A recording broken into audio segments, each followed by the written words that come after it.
네, 감사합니다.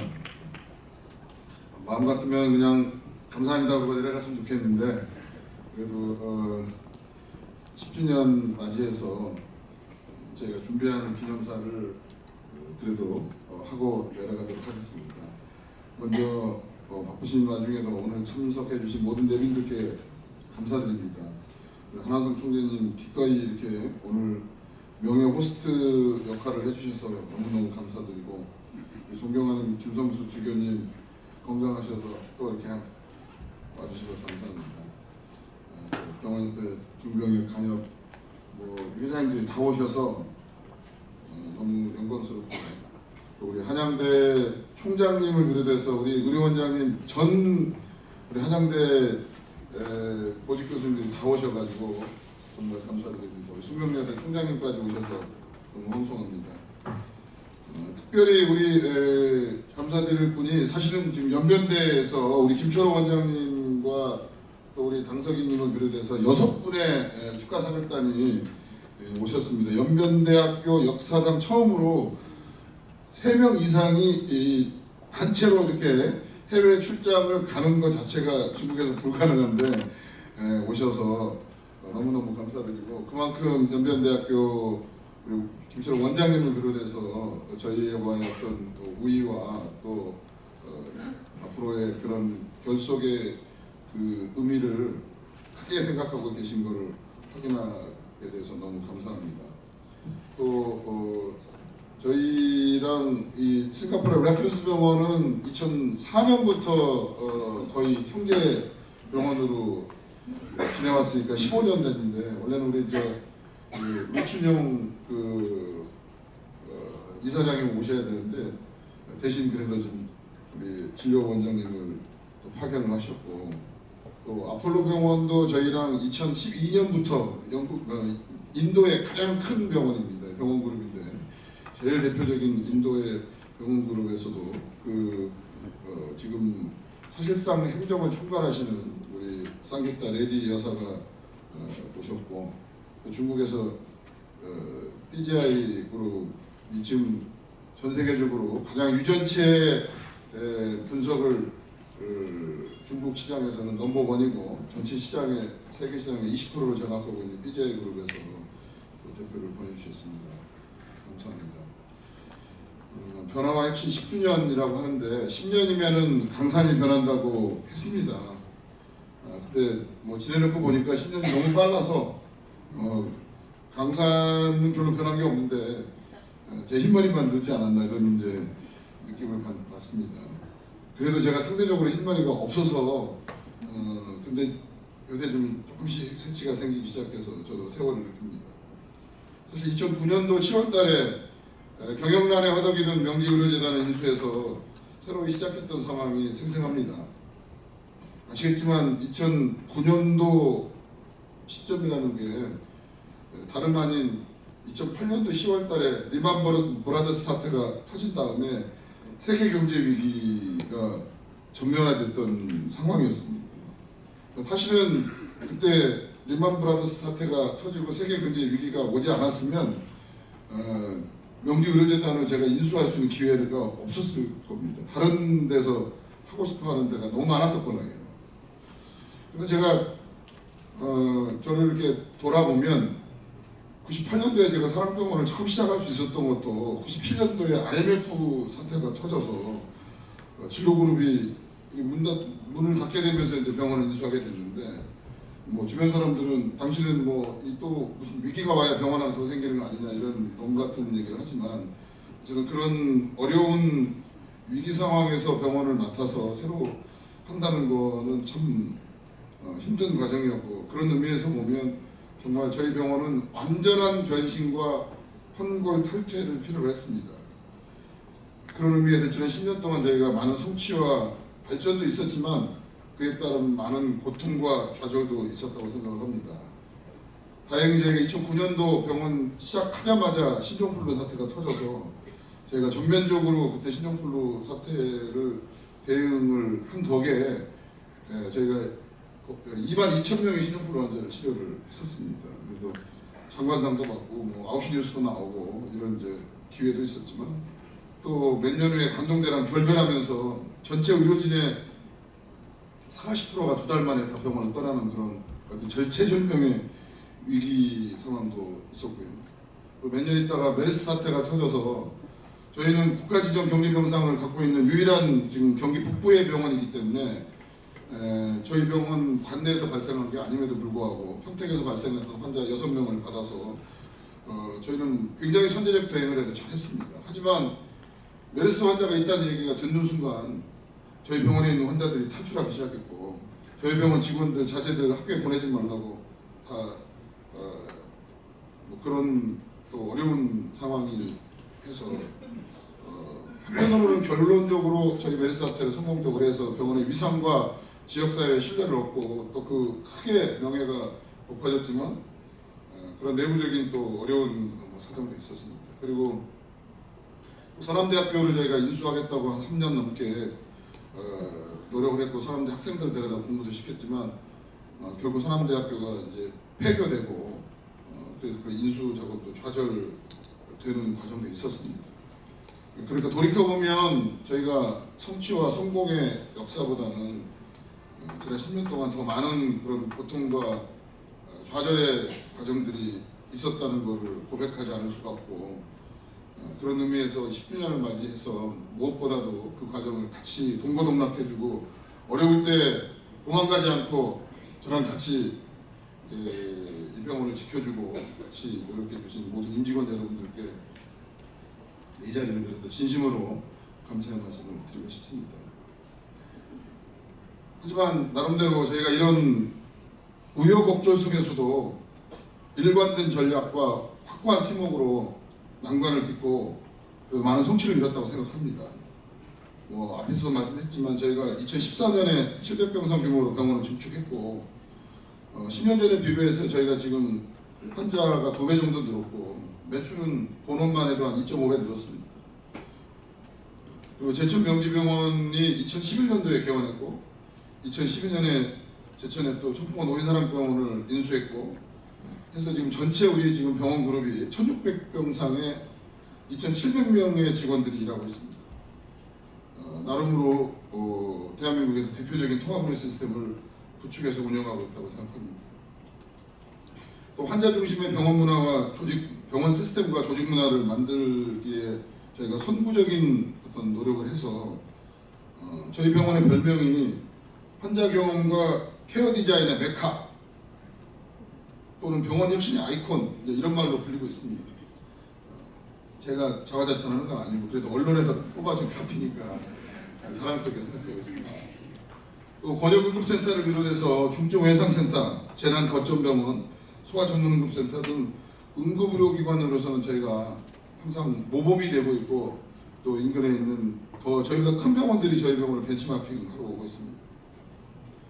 더불어서 저희가 2년 전부터 본격적으로 바이오텍 회사들을 인수하거나 새로 창업해서 단순 중개 용도를 넘어서는 새로운 연구 중심 병원의 모델, 과거적인 어떤 그 관제적 연구 중심 병원 모델이 아니고 보다 더 실용적이면서도 생산적인 그런 연구 중심 모델을 만들고 바이오 메디컬 클러스터를 지향하는 R&D의 선두주자가 되었다고 생각합니다.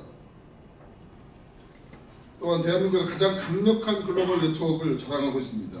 아까 보셨지만 메이오 클리닉 케어 네트워크의 멤버로서 미국 최고의 병원인 메이오 클리닉의 유일한 한국 파트너 병원이 됐었고요.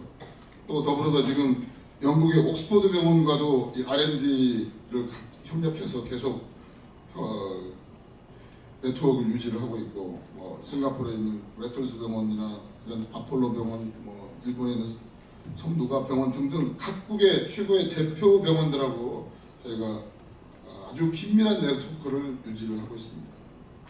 그리고 작년부터 한양대 교육협력병원으로서 대학병원의 위상을 되찾았고 교육과 의료 인력 양성에 매진하고 있습니다.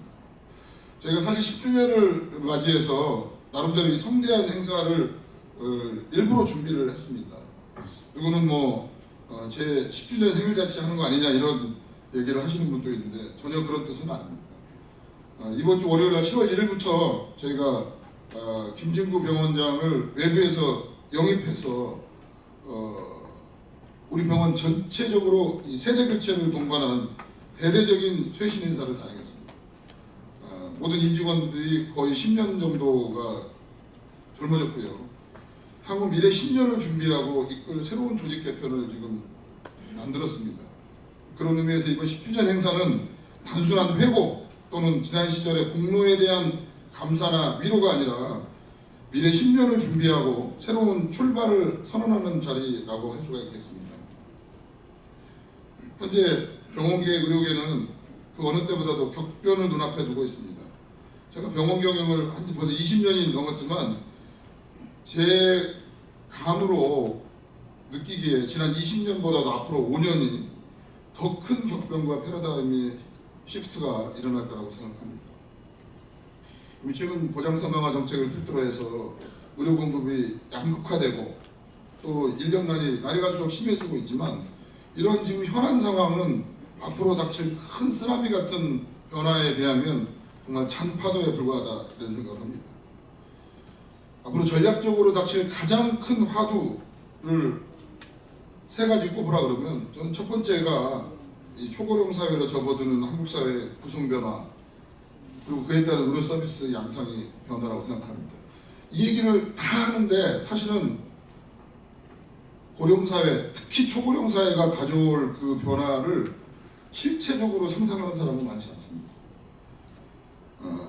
지금 뭐 정부나 정책하시는 분도 다 입으로는 얘기하지만 이게 얼마나 큰 변화를 가져올 건지에 대해서 사실 제가 볼 때는 잘 모르고 있다고 생각합니다. 두 번째로는 4차 산업혁명으로 일컬어지는 기술의 진보, 특히 뭐 인공지능이나 빅데이터 등의 IT 기술 진보가 가져올 의료 패러다임의 변화도 크지만 저는 그보다 더 무서운 속도로 발전하고 있는 바이오 기술혁명이 앞으로 의료의 패러다임을 송두리째 바꿀 겁니다. 지금 유전체 분석에 근거한 정밀의학, 면역학의 발전에 기초한 암 치료 및 여러 희귀 질환에 대한 그런 극복, 또 마이크로바이옴의 등장 등등 이 바이오 기술은 지금 의료의 패러다임을 완전히 바꾸고 있습니다. 세 번째는 우리 함한상 총재님도 언급을 하셨지만 이 남북관계 통일 문제가 곧 가시권으로 저는 들어올 거라고 확신합니다. 그런 차원에서 보건의료의 패러다임이 한반도 영역으로 확장되면서 우리의 보건의료의 기본적인 역량과 미래적 그 전략이 바뀌어야 된다고 생각합니다. 그러므로 저희 명지병원은 그 다른 어떤 병원보다도 앞서서 더 창조적인 혁신과 비약적인 도전을 다시 시작하겠습니다. 첫 번째로 이 바이오 융복합 전략을 전면화해서 새로운 생태계를 만들어 보겠습니다. 이미 병원은 4차 산업혁명의 꽃이라 할 수 있는 바이오 R&D의 플랫폼입니다.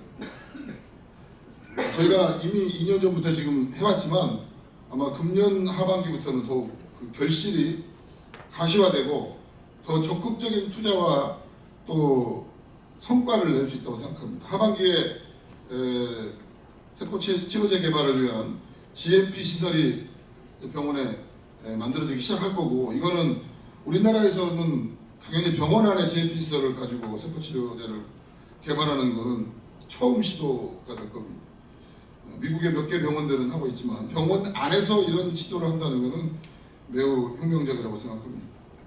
두 번째는 더욱 강력한 글로벌 전략과 오픈 이노베이션 전략을 구사하도록 하겠습니다. 이제 병원이 자기 자체에 갖고 있는 자원만으로 경쟁하던 시대는 지났다고 생각합니다. 내부의 자원에 국한하지 않고 모든 층위의 자원을 연결하고 동원하는 전략을 구사하겠습니다. 국내와 국외, 의료계와 다른 산업, 또 영리와 비영리, 임상과 연구개발을 종횡으로 엮어내는 그런 작업을 가속화해야 된다고 생각합니다. 세 번째로는 혁신적 통합의료 시스템을 완성하겠습니다. 기존 병원 우리 시스템에 더해서 새로운 의료 서비스를 개발하고 확장해서 전주기적인 네트워크를 구축해야 합니다. 제가 한국형 ACO 모델이 필요하다는 얘기를 5년 전부터 계속 여기저기에 피력하고 있는데 이거는 새로운 IT 기술에 기반해서 커뮤니티 케어, 홈 케어를 연결하는 새로운 3C 케어의 모델이 되는 겁니다. 3C는 커넥티드 케어, 연결된 의료, 코디네이티드 케어, 잘 조절된 의료, 그리고 컴프레hen시브 케어, 아주 포괄적인 의료를 제공하는 그런 방식의 새로운 의료 시스템을 만들어야 됩니다. 이건 병원을 벗어나서 병원 밖으로 확장해서 갈 수밖에 없는 새로운 모델이고, 저희는 그 모델의 중심이 되고자 합니다. 이게 이루어진다 그러면 요새 가장 화두가 되는 4P 메디슨, 퍼스널라이즈드 메디슨, 즉 맞춤 의료, 프리벤티브 메디슨, 예방 의료, 프리딕티브 메디슨, 예측 의료, 파티스페이터리 메디슨, 참여 의료라는 새로운 가치관에 기초한 4P 메디슨을 선도하는 병원이 될 수 있다고 생각합니다. 마지막 네 번째로 통일을 준비하고 남북한 교류를 대비한 미래적인 준비를 시작하고 진행하겠습니다. 이미 금년 3월달 1일 날 황상익 교수님을 연구소장님으로 모셔서 지금 평화와 통일을 위한 인문의학센터, 약칭 평화통일의학센터를 제가 오픈했습니다. 그리고 5월달에 오늘 지금 와 계신 우리 연변대학병원과 교류협력 계약을 맺고 앞으로 매우 긴밀한 교류와 협력을 할 것입니다. 연변대학은 지금 평양문과대학을 비롯해서 북한의 의사들이 가장 연수를 많이 오는 병원입니다. 아마 이 연변대학병원이 이런 앞으로의 남북한 교류와 또 통일의학을 선도해내는 굉장히 중요한 과교 역할을 해주실 거라고 생각하고, 다시 한번 오늘 이렇게 많은 우리 전체 연변대학 지도부가 대거 왕림해 주신 거에 대해서 다시 한번 감사를 드립니다. 가장 중요한 거는 마음이라고 생각합니다. 오늘 저희 아침에 초창기도에 설교를 맡으신 홍정일 목사님이 설교 문구에서 디모데후서를 인용하시면서 사람의 마음이 중요하다. 하나님은 그 마음만 보신다, 이런 얘기를 하셨는데, 정말 담대하게 사랑의 마음으로 스스로를 절제하면서 나가는 그런 초심을 잃지 않겠습니다. 저희 병원의 환자 제일주의라는 그 어떤 이데올로기를 시로 풀면 다음과 같습니다. 세상 모든 근심을 우리가 다 감당할 수는 없지만 병들어 서러운 마음만은 없게 하리라. 이게 저희 병원의 모토이고 저희 병원의 정신입니다. 앞으로도 열심히 해서 수많은 병원의 하나가 되지 않고 가장 혁신적이고 독창적인 병원이 되기 위해서 노력하겠습니다. 더욱 많이 응원해 주시고 더욱 많이 기도해 주시기 바랍니다. 다시 한번 10년을 같이 한 우리 명지병원의 모든 임직원 여러분들께 감사의 말씀을 전하면서 저희 기념사에 가름하겠습니다. 감사합니다.